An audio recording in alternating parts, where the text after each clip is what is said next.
Welcome to another language change video with me, Paul, from the QE here in Darlington. And this one is a second video which is about grammar, grammatical change, people's attitudes towards grammatical change and how English grammar has changed over time. And we're following quite closely some of the activities that are in the AQA textbook. Okay, so we have in the AQA textbook an article that's published from The Guardian, and it's called Why I, a 15-year-old grammar pedant, Took on Tesco. It's on page 214 of the AQA textbook. Let's have a look at it. Let's look at some of the arguments that are being put forward by this writer about grammar, and let's see to what extent you agree with this person's stance. Okay, multinationals have a responsibility to use the English language correctly on orange juice labels and everywhere else. I am a pedant. There's no question about it. Everyone I know would agree, and I accept and embrace it. I have no problem with being called a nerd or a geek or any synonyms of these words. I watch the BBC programme QI, and I've read the quiz show's Book of General Ignorance, which has prompted frequent corrections of my friends and family's mistakes. In addition to this, I get frustrated about incorrect grammar. Earlier this year, I wrote Tesco because of its orange juice informed me that the oranges were squeezed at their most tastiest. To my surprise, Tesco has actually responded with a promise to change the packaging. So I decided to do so to many papers, including The Sun, not simply to see if they would publish it, but also because I was genuinely shocked by Tesco's command of English. Generally, I try to hold back the temptation to correct people. My friends and family get quickly irritated if I point out their mistakes, and I've tried to accept that people make errors in speech. As often they just blurt things out with little thought, especially as my friends are all 15 or 16-year-olds. However, I really feel it doesn't send out a very good message when multinational companies such as Tesco and more recently BMW, with its bites as bad as it barks slogan, make such glaring mistakes. Personally, I'm willing to accept some errors. I wouldn't hassle someone over their use of who rather than whom, but I can't believe some of the errors companies make. I do understand that many people believe it to be a good thing that language develops. I agree with this in part, but I feel that the basic rules of the English language should be adhered to. However, I still feel that we should keep to the simple rules of grammar that children learn every day in primary school, especially in advertisements where everything is planned extensively. So this is a 15-year-old who's written into newspapers, and he goes by the name of Albert Gifford, and this was quoted in The Guardian. So what's his argument? What are the strengths and limitations of his argument? Let's go back to the beginning. So he calls himself a pedant, somebody overly fussy about language, and therefore that has got links with the other article that we've been looking at on a previous video about The Pedant's Revolt by Simon Heffer. So pedantry is usually associated with a prescriptive viewpoint about language, i.e. somebody who doesn't want language to change and somebody whose main focus is that people should stick to the rules of the language. So it's quite interesting here that you've got this individual who presumably doesn't have very much power, and they're seeing it as a kind of, using the semantic field of warfare and conflict, they took on Tesco. So it's like David and Goliath. And look at this byline. I wonder if you would agree with that multinationals have a responsibility to use the English language correctly. So do companies have a responsibility to use language in a certain way? And what is meant by correctly, presumably meaning in a standard way, and they should be doing that on juice labels, but they should be doing it in other sorts of forms as well. Okay, so at the beginning, he kind of self-identifies here as a prescriptivist. He's not only a prescriptivist, but he's proud of being a descriptivist because he uses the material of embrace, he embraces it, and he parades this by referencing the ways that he uses his free time by watching, QI program and reading quiz books. Okay, and then the focus is about Tesco, which links back to the headline, of course. And he wrote to Tesco, and he took issue with the fact that they wrote oranges were squeezed at their most tastiest. So, what is non-standard about that? Well, this is about the use of the superlative form of the adjective, and we've got here is a double superlative, haven't it? Because we've got the est suffix, which is put on the end of it, that shows that it's a superlative. And then we've got a pre-modifying adverb as well, most as well. So that would be deemed to be non-standard because it's got that doubling up of the superlative form. Okay, I suppose they would argue, Tesco, that we're doing it in order for people, when they're picking up this particular product, it draws attention to it, and it's for emphasis sake. So maybe they are aware that this is non-standard, but they're actually doing it in order to produce a kind of emphatic form. Okay, so then he talks about being surprised and shocked by the organisation's command of English. He then talks about his attitude towards other people. He is constantly aware, because he uses the discourse of correctness.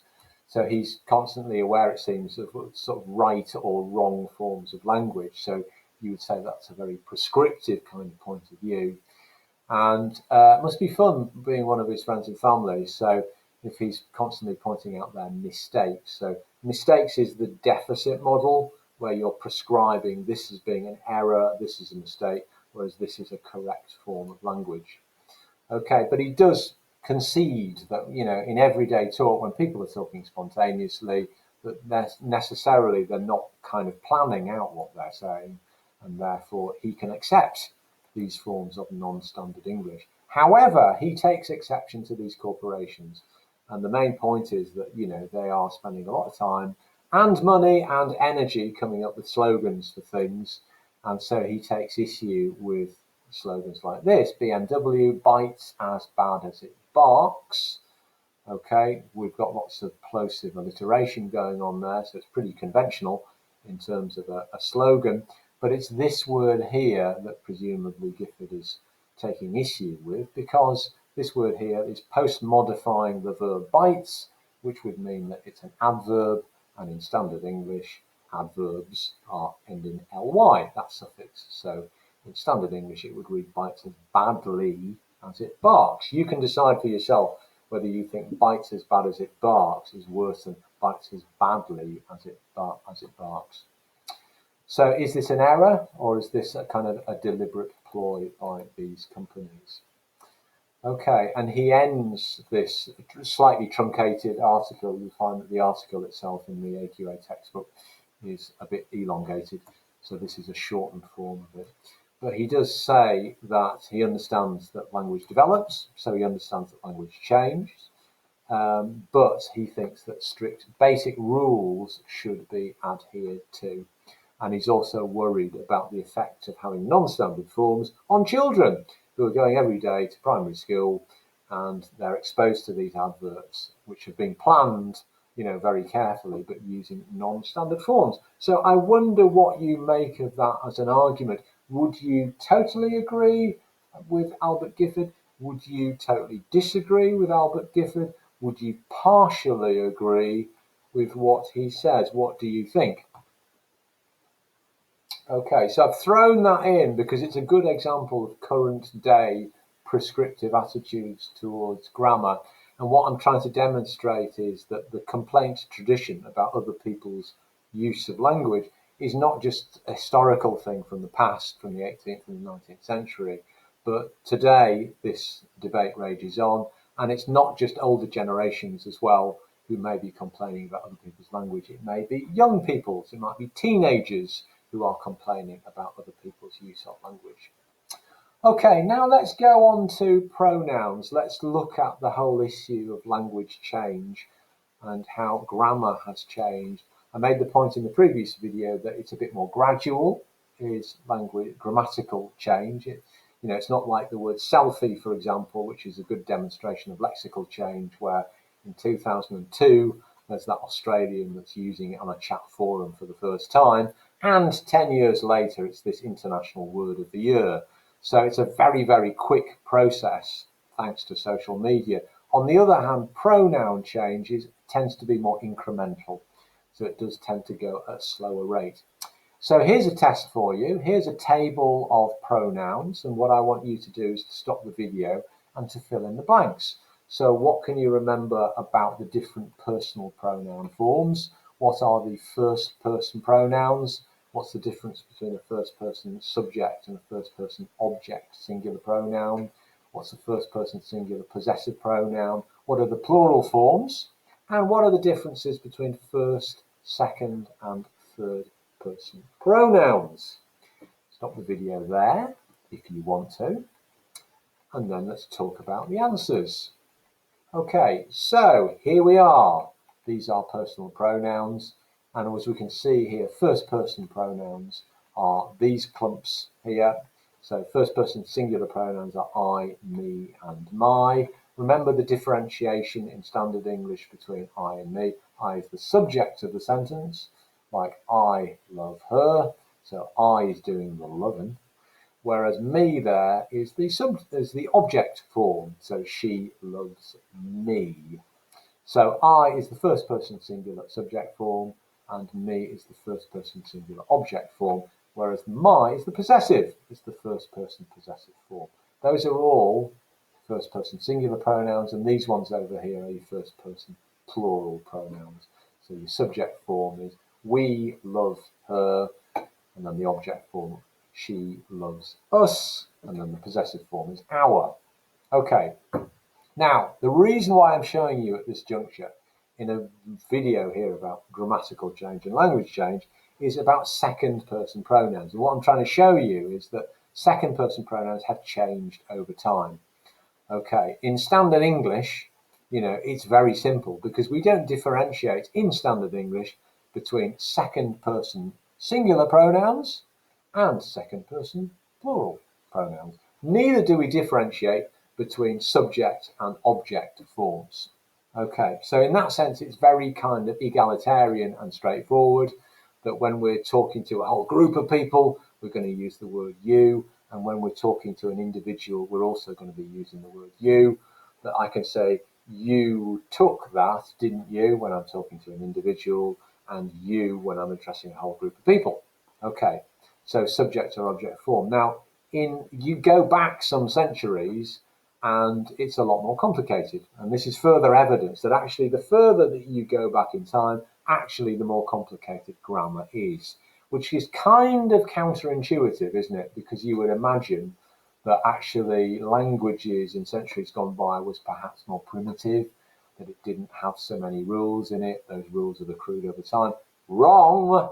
It's the other way around. Actually, the further that you go back in time, the more complicated grammar is. Try learning Old English, for example, and you're going to have to learn a whole load of case endings, inflections that are to do with gender. Very, very complicated. Look here on these second person pronouns. So in times gone by, and we're really talking right up to the 17th century, you'd be using thou as your second person subject pronoun. So thou seest something. Right, so there, that's the subject of the sentence, and then the object form is thee. Did I see thee the other day? That would be the object form. Now, these are the singular form when you're addressing an individual person, but more importantly, they say something about your relationship with the other person, because this is the intimate or familiar form. So if you're talking with your friends, this is centuries ago in the Middle English period and the early modern English period, you're going to be using thou and thee and thy as the possessive.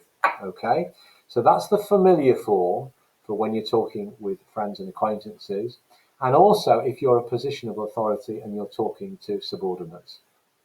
Okay, so a king, for example, addressing a servant would be using the thou, thee, and thy form. On the other hand, we've got these forms over here, which are plural forms, so we're using for addressing for a whole group of people, but they're also more distant and respectful forms as well.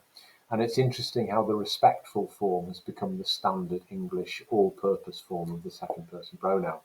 So you. So if the servant is addressing the king, it would be grossly insulting for the servant in, let's say, in the 15th century to be using that familiar form, because they're looking up to that person and therefore they need to be using the respective form, the respectful form.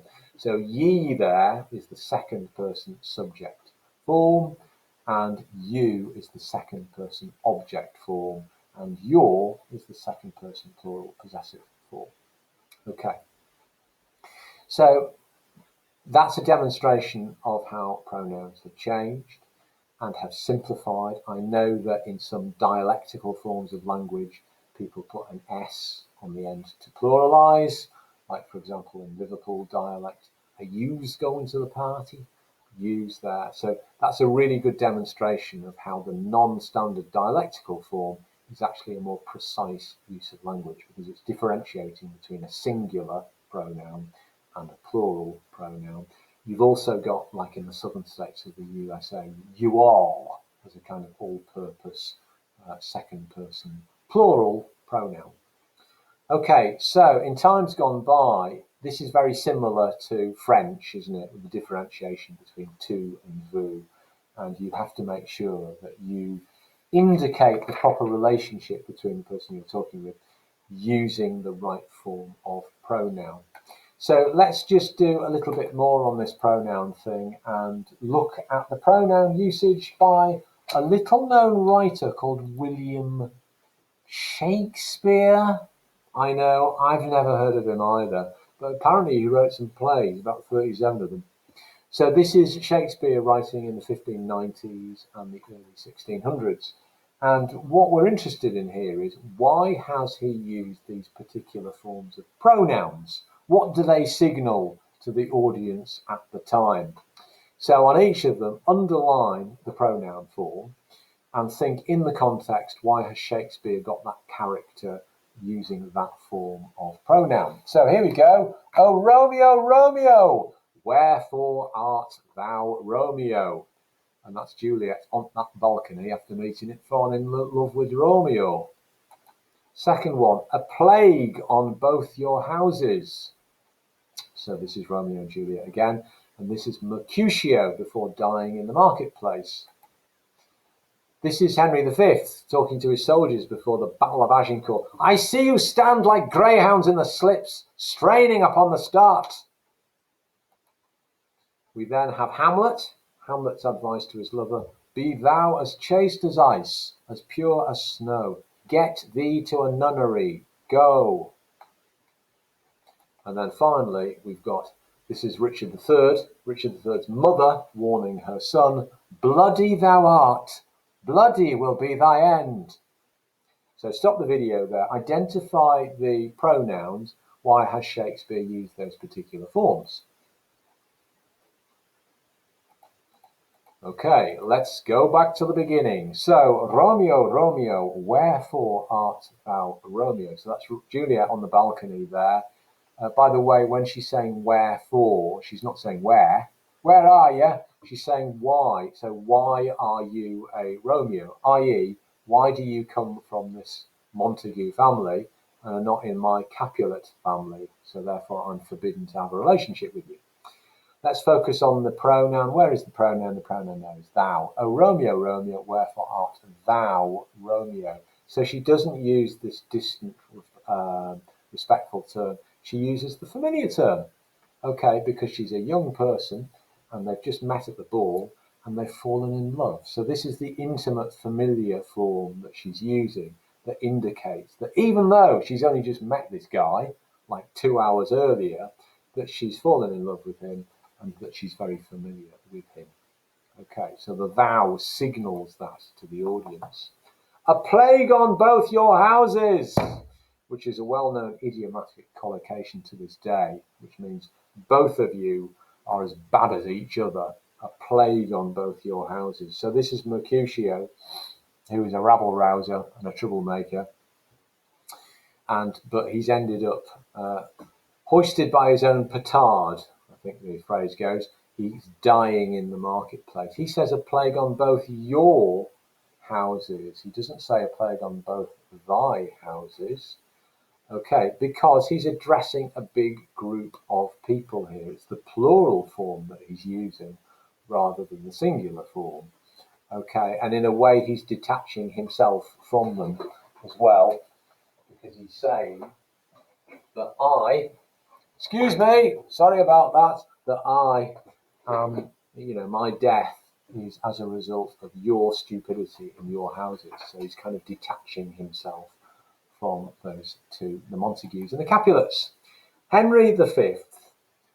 I see you stand like greyhounds in the slips, straining upon the star. He's a king, and he's addressing his soldiers. His soldiers are subordinates, so you might expect to see the more familiar term being used here, but no, he's using the respectful form here.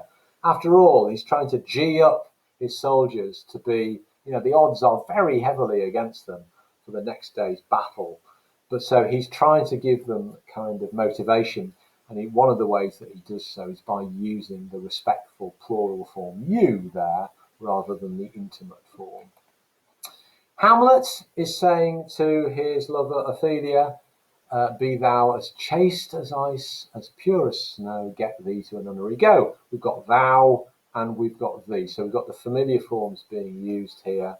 And this is clearly signalling that he's in a relationship with this person. Again, they're both young people. Hamlet is a student, Ophelia is young, so it's signalling their youth and their close relationship. And then finally, we've got Richard III's mother. Now, Richard here is addressing the king. Richard III is the king, so you might expect, anybody to be talking about the king in a very respectful way, using the yous. But here, bloody thou art, bloody will be thy end. So she's using language in a very direct, familiar way, and she's using the singular forms thou and thy to show her close relationship with the king. Okay, so hopefully you're getting the point that pronouns are actually quite a useful gauge of relationships in centuries gone by, and it's also indicating to us that maybe, thank goodness, language has changed grammatically so that we no longer have to think about our relationship with the person when we're constructing sentences and using pronouns. Language is simplified. And there is an example given in the book of further language change. This is the last bit that I'll do with you today. This is about the word do, this verb do, and how it's changed in its usage over time. If you go way back to Old English and Middle English, you'll see that the verb is inflected. I doth, he dost. We've got these different inflectional endings. They've dropped away, although we still have the third person present simple form does. But maybe through ease of articulation, some of those have clipped and dropped away. And that's why we say he does rather than he dost, because that's a consonant cluster. And we know from our knowledge about CLD, children's speech, that consonant clusters are difficult to get your lips round, and therefore there's a simplification that's gone on there. So, Old English, Middle English, the verb do was inflected. If you look at Middle English texts and actually into the early modern English text, do is frequently used. It's used frequently by writers and poets, for example, who have to have so many syllables in order to have the consistent number of syllables per line. So here we've got John Donne writing about death, and he says, and soonest our best man with thee do go. So there he's putting the do in there to emphasize it, but also to make sure that he's got the right number of syllables in his line. So it's for the scanning of the line. And you could say that the way that we use do today has changed, and it's got these so-called nice properties, which doesn't just mean the pre-modifying adjective, the term of approval, nice, but it's actually an acronym, NICE. So where do we use do in standard English these days? Well, in the following places. We use it to negate sentences. She didn't take it very well. Okay. Interrogatives for asking questions. Did she take it well? C, now this is called code usage. This is the idea that we use a do in sentences as a replacement for the verb in order to stop us from repeating ourselves. She cried whilst watching the film, but her friend didn't. Okay, we could have put, cried not, but we don't. We just put didn't there. So this is what's called code usage, and it avoids you from repeating the verb again, and it's sounding stylistically a little bit clumsy. And then finally, we still use do for emphasis sake. We do. So she did find it moving. You might say that if you wanted to really stress, or maybe you're counteracting somebody who was, saying the opposite. So you would say that in current day standard English, do has nice properties. This illustrates how language grammatical change has taken place over the centuries. People have had different viewpoints about it, but we've looked at pronouns and we've looked at this particular word. Thank you very much.